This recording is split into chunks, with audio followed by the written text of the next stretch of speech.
Broadcasting live from the Albay PIO News Center, providing you the most exclusive news update from all over the province. This is News at 12. In the local scene, the Albay Provincial Health Office is now targeting over 60% immunization coverage and fully immunized children this year. According to Mark Gumba, Provincial National Immunization Program Coordinator, the province aims to increase coverage to meet the national target of 95%. Gumba shared that one of the initiatives adopted by Albay PIO in collaboration with the Department of Health and other stakeholders is the Big Catch Up program. This global initiative is led by the World Health Organization, the United Nations Children's Fund, and the Vaccine Alliance. The program seeks to restore immunization coverage after disruptions caused by the COVID-19 pandemic by closing immunization gaps and protecting children from vaccine-preventable diseases.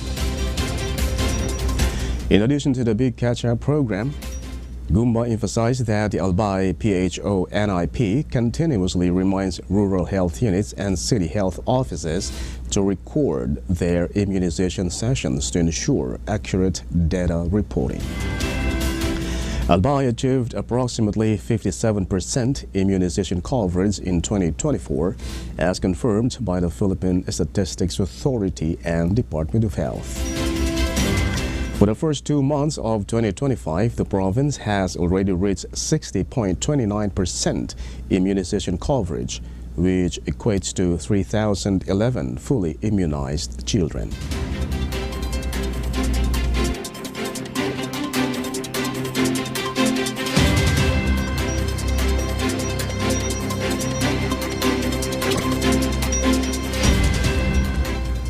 In other story, the Albay Public Safety and Emergency Management Office, in collaboration with the United Nations Development Program, is advocating for more efficient disaster risk reduction initiatives by transitioning from manual processes to digitization for data management. This initiative is linked to the development and operation of the Typhoon Response Analytics application, designed to assist disaster management officials in tracking typhoons in real time, assessing local risk reports, managing evacuations, and sending real-time updates and alerts. A project kick-off for the application was held during the Shield Zero Casualty Predictive Analytics workshop on April 7 at the Albay Capital. Following this, a consultation, validation, and design meeting took place with the application developers, as well as the concerned offices from the Provincial Government of Albay and the Philippine Atmospheric, Geophysical, and Astronomical Services Administration. According to Eugene Vincent N. Escobar, head of the APSEMO Research and Statistics Division, the development of the application is helping digitize parts of the manual data currently being gathered. However, he clarified that this transition is not a complete replacement of manual processes, but rather a shift towards digitization, which will still involve human analysis.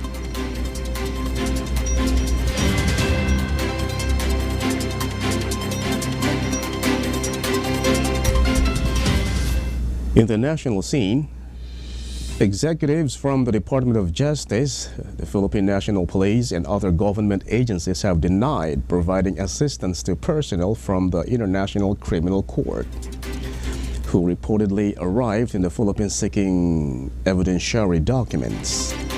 Justice Secretary Jesus Crispin Remulla and PNP Chief Police General Romel Morbil made these statements during the continuation of the Senate Foreign Relations Committee investigation into the arrest of former President Rodrigo Duterte.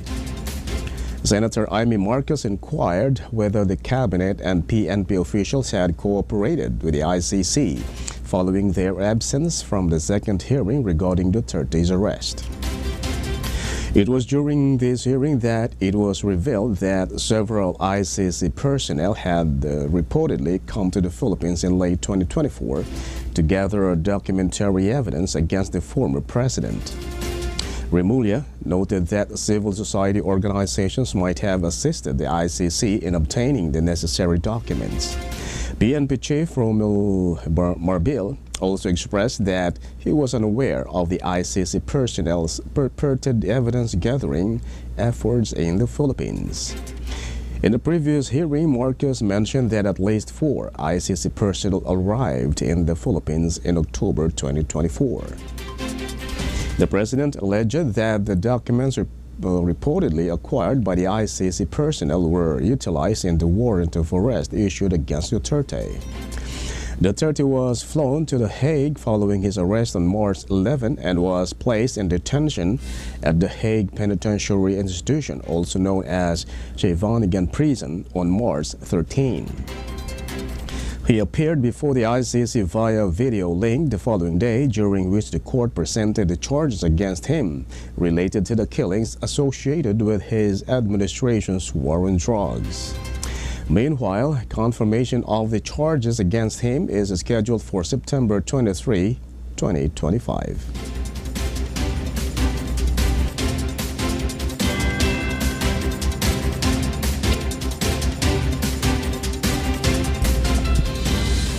In other story, President Ferdinand Marcos Jr.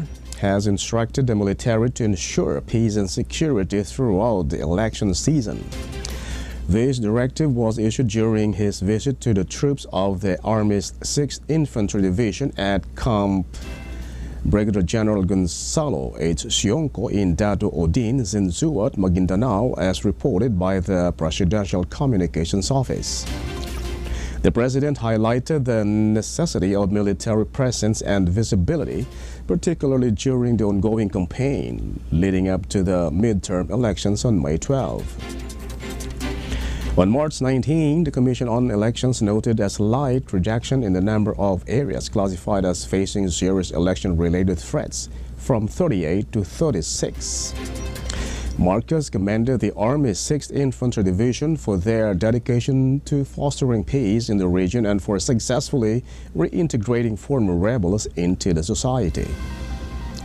He acknowledged that domestic stability in Mindanao has been bolstered by the government's peace initiatives. The PCO also reported that over 1,000 firearms, small arms, and light weapons were either captured, confiscated, or surrendered from 2024 to April 10, 2025, with this being showcased during Marcos's visit to the troops.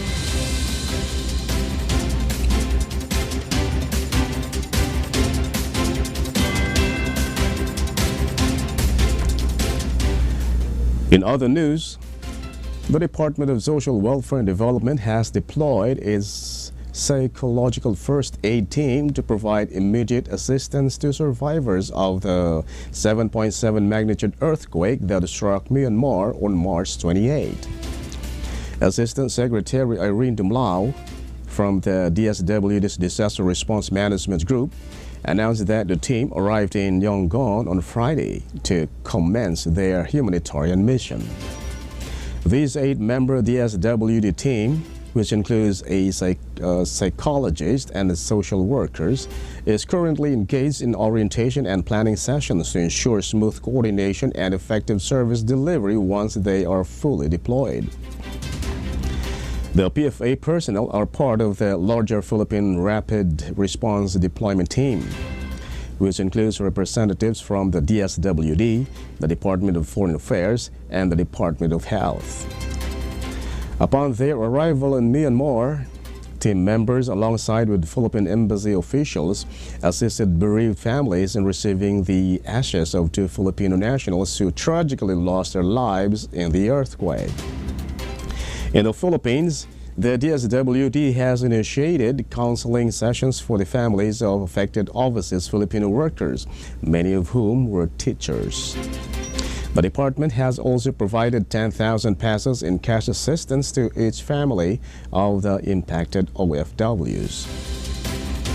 The DSWD's ongoing efforts underscore the Philippine government's commitment to ensuring that affected Filipinos abroad, as well as their families at home, receive comprehensive support during times of crisis.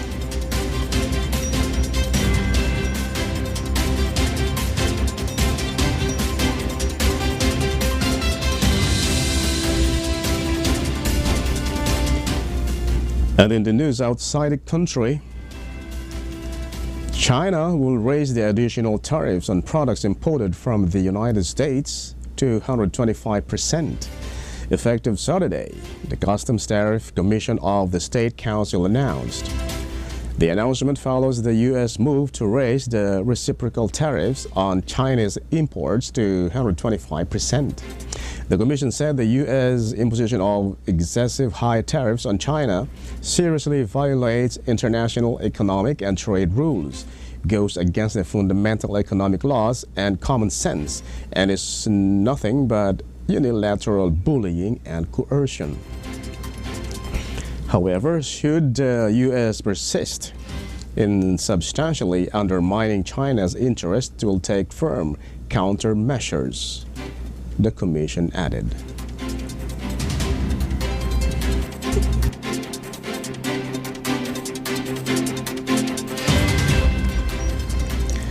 And finally, in the news outside the country, U.S. President Donald Trump's administration has granted an exemption for smartphones, computers, and several other electronic devices from a comprehensive set of reciprocal tariffs, providing relief to South Korea's Samsung Electronics Corporation, Apple Incorporated, and other global technology firms. The U.S. Customs and Border Protection issued a notice announcing that selected electronics, including smartphones, laptops, personal computers, servers, and semiconductor equipment, are exempt from the reciprocal tariffs, which include the 125% levies imposed on Chinese imports. This latest decision is anticipated to alleviate concerns within the global tech industry regarding rising prices, since many of these products are manufactured in China. Initially, Trump had planned to impose steep reciprocal tariffs in most countries, but recently announced a 90-day pause on that scheme. Consequently, the U.S. has implemented a blanket global tariff of 10%. It is important to note that the exemption applies only to the 125% reciprocal tariffs for imports from China. However, previous duties of 20% on all Chinese imports, which Trump linked to the U.S. fentanyl crisis, will remain in place, according to reports from foreign media.